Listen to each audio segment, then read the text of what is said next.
In many cinematic narratives, we encounter antagonists whose combination of power and intellect establishes them as virtually unbeatable threats. However, for the story to move forward and the protagonist to prevail, the plot often resorts to resolutions that seem to disregard the internal logic it previously established. This phenomenon raises an important question. Was the villain truly overcome by the hero, or was their defeat simply imposed by the demands of the script? I will now analyze some of the most notable cases of villains who, by their very nature, were impossible to defeat, yet ultimately met their end due to narrative convenience.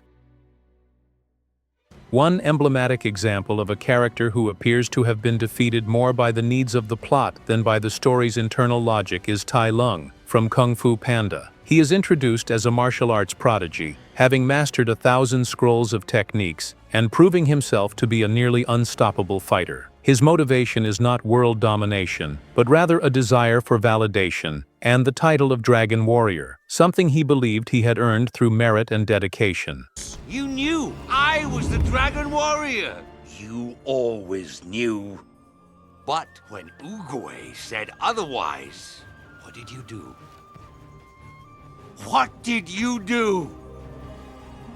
His rise in power is undeniable. He was Shifu's greatest student, and his escape from Chorgom prison is a staggering display of strength and skill, as he single-handedly overcomes an army of 1,000 elite Rhino guards. Later, he effortlessly defeats not only the Furious Five, the most skilled warriors in the Valley of Peace, but also his own master, Shifu, in direct combat. These feats establish a level of power that appears insurmountable within that universe. Yet his defeat comes at the hands of Po, a novice panda who, despite being the chosen one, has undergone remarkably brief training. Po's victory is not rooted in technical superiority, but in narrative conveniences. The most prominent of these is Po's immunity to Tai Lung's nerve strikes, a paralyzing technique due to his unique body composition. Oh, I'm gonna pee! Don't! Furthermore, the revelation of the Dragon Scroll's secret ingredient, which turns out to be belief in oneself, functions as a philosophical solution that disarms the villain rather than a physical victory earned through superior skill. The fight's conclusion, marked by the mysterious Wuxi finger hold, feels like a final narrative device, one that does not require the same level of training and mastery to which Tai Lung devoted his entire life. This ultimately reinforces the perception that the script needed to secure the protagonist's victory, regardless of the carefully constructed power arc established for the antagonist. Another antagonist whose colossal power appears to have been bypassed by a convenient narrative solution is the Lich, from Adventure Time. He is the embodiment of death and entropy, an ancient cosmic entity whose sole purpose is the extinction of all life. His abilities are vast, including necromancy, mind control, and the power to annihilate beings with his deadly breath. He does not act out of greed or a desire for domination, but as a force of nature, which makes him an absolute and relentless threat. Throughout his appearances, the Lich demonstrates sharp strategic intelligence and a profound understanding of the universe, manipulating events and characters to achieve his goals. Lich! You messed Billy up. You just want to mess me all up. Mess everyone up. You tricked me. He represents an existential danger that heroes like Finn and Jake cannot simply overcome through brute force. The series itself establishes him as a nearly unstoppable force, a universal constant of evil. His presence alone is so overwhelming that it corrupts the environment around him, turning it into a landscape of death and desolation simply by existing. Yet, in his first direct confrontation, this entity of immeasurable power is defeated in a surprisingly simple way. Finn, using a pink sweater gifted to him by Princess Bubblegum and imbued with the power of caring deeply for someone, manages to destroy the Lich's physical form. This sweater, it's keeping me safe. I care about you, Finn. This is it. The ultimate weapon against evil. The power of liking someone a lot. The logic presented is that the life energy and affection contained within the sweater stand in direct opposition to the Lich's very essence. While this is a poetic and symbolic resolution, it ultimately feels like an overly simple answer to a being that had, until that moment, been portrayed as an invincible cosmic force, suggesting that the script needed to invent a specific and convenient weakness to allow the hero to prevail. The most recent villain to join the gallery of antagonists who transcend the story's own internal logic is the Spot from Spider-Man Across the Spider-Verse. At first, he is introduced as a harmless, almost comedic figure, a failed scientist transformed into a body covered in portal-like holes, ridiculed even by Miles Morales himself. However, the film deliberately subverts this initial impression, gradually reshaping him into a threat on a multiversal scale. The power of the multiverse in the palm of my hand. My holes aren't a curse, they're the answer! Can you stop talking about your holes? His evolution in power is the central pillar of his apparent invincibility. The Spot learns to manipulate his portals, literal holes in space-time, and begins absorbing energy from particle accelerators across different dimensions. This process gradually transforms him into a cosmic entity, a sentient black hole with absolute dimensional control. He gains the ability to move freely between realities and destabilize the very fabric of the multiverse, becoming, in essence, a force of nature that threatens the existence of every universe. What makes his threat so critical is how the narrative itself frames it. Miguel O'Hara, Spider-Man 2099 and leader of the Spider Society, explicitly states that the Spot is a canon event that cannot be stopped. They are the canon.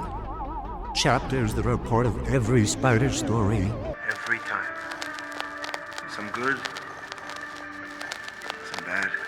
Miles Morales' defeat at his hands, or the destruction of his universe, is treated as a fixed point in the multiversal narrative, a destiny that must be fulfilled to prevent an even greater collapse. This establishes that the Spot cannot be defeated through strength, intelligence, or technology, but only through direct intervention by the story itself. The irony lies in the fact that the only way for Miles to defeat the Spot is by breaking the multiverse's fundamental rule, by rewriting the script. The film prepares the audience for a resolution that will inevitably rely on narrative convenience, whether through an unexpected new power for Miles, an emotional reversal that disarms the villain, or a symbolic sacrifice that creates a previously non-existent weakness. The Spot's threat is so thoroughly constructed that by the film's own logic, he has already won. His eventual defeat in the next chapter will therefore, by definition, be the most extreme case of narrative contrivance, necessary solely to secure the protagonist's victory and allow the story to continue. His invincibility is so absolute that the only thing capable of stopping him is the need for a happy ending. Another antagonist who transcended the role of a traditional villain to become a cosmic force of destruction is Bill Cipher from Gravity Falls. He is an interdimensional entity, a dream demon with limitless knowledge and the ability to manipulate reality on a global scale. His existence predates humanity itself, and he is not bound by the laws of physics or space-time. So what is Bill exactly? No one knows for sure. Accounts differ of his true motivations and origins. I know he's older than our galaxy and far more twisted. Bill Cipher is the embodiment of chaos and disorder, and his ultimate goal is to merge his dimension with ours, triggering the apocalyptic event known as Weirdmageddon. Bill's power is established beyond any doubt. He can invade minds, warp matter, create and destroy pocket universes, and his knowledge is so vast that he is able to predict and manipulate events centuries in advance. During Weirdmageddon, he effectively rules the world, transforming the town of Gravity Falls into a playground of horror and impossibility. His physical form, despite appearing as a simple triangle, is virtually invulnerable to any conventional attack, whether magical or technological. The series itself makes it clear that he cannot be defeated through brute force, requiring a solution that involves exploiting his very nature. Despite his apparent omniscience, Bill's defeat hinges on a conveniently exploitable character flaw: his arrogance. He profoundly underestimates humans, especially the Pines family, and that overconfidence ultimately ultimately leads to his downfall. The final trap is set within the mental plane, where Bill is tricked into entering the mind of Stanford Pines in order to obtain the knowledge needed to escape Gravity Falls. However, the narrative reveals that the man he made the deal with was not Stanford, but his brother, Stanley Pines, who switched places with his twin to deceive the demon. What? Do a pretty good impression of my brother, don't I? Switch clothes and no one can tell us apart. Welcome to my mind. Surprised you didn't recognize it. The irony of this defeat is striking. A being with limitless knowledge, who claims awareness of cosmic secrets and mastery over fate itself, is fooled by a simple identity swap and a basic observational error. Bill knew that Ford had 6 fingers, yet failed to notice that he was shaking hands with Stan, who has only 5. The final blow comes from the memory gun, which erases Stanley's mind and destroys Bill in the process. While Stanley's sacrifice is an emotionally powerful moment, Bill's defeat ultimately relies on a fundamental miscalculation and the convenient availability of a technological device at the exact moment it is needed. The core of the critique is that Bill is not defeated through the hero's surpassing his power, but through a narrative contrivance that exploits his single weakness: arrogance. A being who boasts of seeing all realities is blinded by his own presumption, allowing an ordinary human to outwit him with a simple trick. Moreover, Stanley's sacrifice is later reversed, which, while providing a happy ending, diminishes the dramatic weight of Bill's defeat. This reinforces the idea that the story required a swift and somewhat simplistic resolution to conclude the cosmic threat it had created. In the end, Bill Cipher's downfall stands as a classic example of a villain undone not by superior force, but by the narrative necessity of a happy ending. Kai the Collector, the antagonist of Kung Fu Panda 3, is another example of a villain whose defeat appears to be dictated by the need for a happy ending, rather than by the logic of power established within the story. He is introduced as a figure of legendary strength, an ancient brother-in-arms of Master Oogway, banished to the spirit realm for his boundless ambition. His defining ability is the absorption of qi, the life energy of other kung fu masters, transforming them into jade amulets, and later into his controlled zombies, an army of jade warriors. The scale of his threat is built with impressive consistency. In the spirit realm, Kai spends 500 years absorbing the qi of every master who resided there, including Oogway himself, the very creator of kung fu.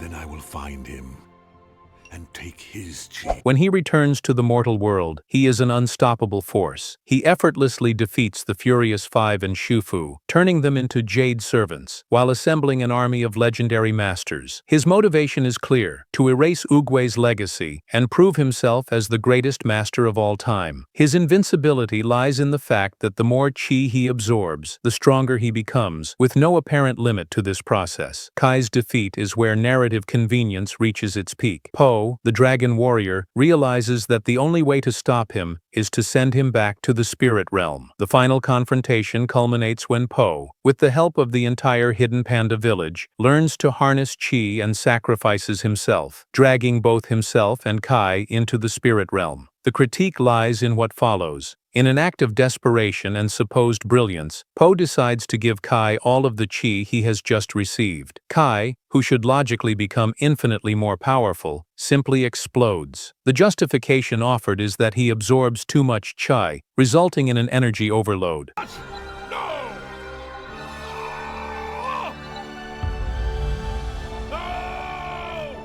This resolution is highly questionable. First, the film never establishes that there is any limit to Kai's ability to absorb qi. On the contrary, his power is explicitly defined by his capacity to collect it. Second, the qi Po gives him is the Dragon Warrior's qi, the energy of life and creation, fundamentally opposed to the qi of theft and destruction that Kai has been harvesting. Kai's destruction due to an excess of qi feels like a last-minute weakness, a reversed deus ex machina, in which the villain is defeated by a mechanism that had never been part of the universe's rules until that moment. If Kai were truly invincible, unbeatable, as the film portrays him. Absorbing a massive amount of the Dragon Warrior's chi should have transformed him into a being of unimaginable power, not into a bomb. His defeat by overload is a simplistic solution that disregards the story's internal logic, serving only to guarantee the protagonist's victory, and neatly conclude the threat without requiring Poe to surpass him in skill or power. Kai's downfall is, therefore, a clear case of a villain becoming a victim of a rule created solely for the purpose of eliminating him. Syndrome, the antagonist of The Incredibles, is a classic example of a villain who, despite his brilliance and meticulous planning, ultimately falls victim to a character flaw that conveniently serves the needs of the narrative. He possesses no innate superpowers, but compensates with extraordinary intelligence, becoming a gifted inventor and a master strategist. His plan, known as Operation Chronos, was the culmination of years of work, designed to eliminate every superhero and then position himself as humanity's new savior, finally earning the admiration he had always craved. Just like a movie! The robot will emerge dramatically, do some damage, thrones of screaming people, and just when all hope is lost, Syndrome will save the day!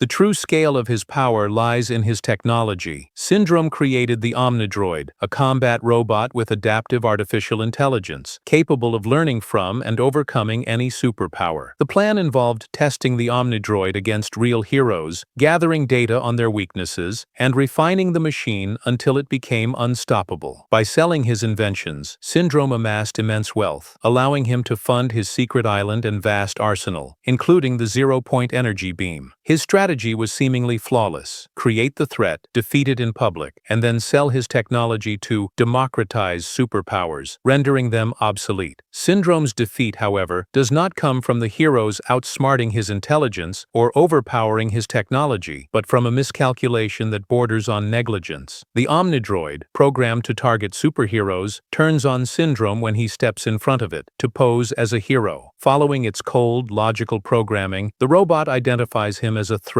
and attacks. The core issue is that a calculating genius like Syndrome, who spent years perfecting an invincible machine, fails to anticipate the possibility that his own creation might turn against him. His arrogance, which drives him to risk everything for a moment of glory, becomes the only weakness the heroes are able to exploit. The final defeat of the Omnidroid occurs when the heroes use Syndrome's own remote control, which he carelessly loses during a moment of distraction. Syndrome's downfall is therefore a case of a villain defeating himself, but in a way that feels narratively forced. Had he maintained control of the robot and resisted exposing himself out of sheer vanity, his plan would have succeeded. The need for a happy ending for the protagonists demands that the villain, despite his superior intellect, commit a fundamental mistake, reinforcing the idea that the story introduces a conveniently timed character flaw to justify the hero's victory. His final death, being pulled into a jet turbine because of his cape, is an ironic epilogue that seals his defeat through a flaw he ultimately chose to ignore. Click the video on screen now to explore Pixar's most loved and most hated villains, and see where Syndrome ranks among them.